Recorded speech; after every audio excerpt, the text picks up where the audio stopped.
আমরা আজকে জামাল খান আমাদের এই হেলদি ওয়ার্ড থেকে এই নালা পরিষ্কারের কর্মসূচি আমরা গ্রহণ করেছি। আমরা মনে করছি যে 1600 কিলোমিটার ড্রেন, এই ড্রেনটা যদি আমরা ক্লিন করতে পারি তাহলে বর্ষার সময় যে পানি হয়তোবা জমবে সেই পানিটা নালার মাধ্যমে খালে চলে যাবে, খাল থেকে নদীতে যাবে। আমাদের খাল সংস্কারেরও যে পরিকল্পনা আছে সেটাও আমরা শুরু করছি। আমরা নালা এবং খাল একসাথে আমরা ক্লিন করব। তো এই প্রেক্ষিতে আমি বলতে চাই, গত বছরও আমরা এই নালা এবং খাল পরিষ্কার করার মাধ্যমে জলাবদ্ধতা আমরা প্রায় 50 থেকে 60% আমরা চট্টগ্রাম শহরে কমিয়ে দিতে পেরেছি ইনশাল্লাহ।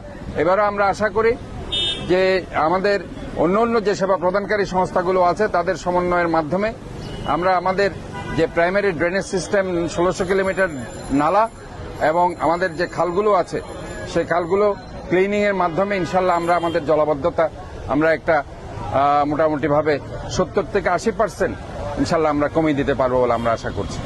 এখানে অনেক কথা আসছে সিআরবি নিয়ে। আমি গতকালকে মাননীয় মন্ত্রী মহোদয়ের সাথে কথা বলেছিলাম। ওনাকে আমি বলেছিলাম যে এখানে গাছ কেটে সিআরবিতে কখনো কোনো হসপিটাল কিংবা স্থাপনা আমরা করতে দিব না এবং এটা চট্টগ্রামবাসী কখনো মেনে নেবে না।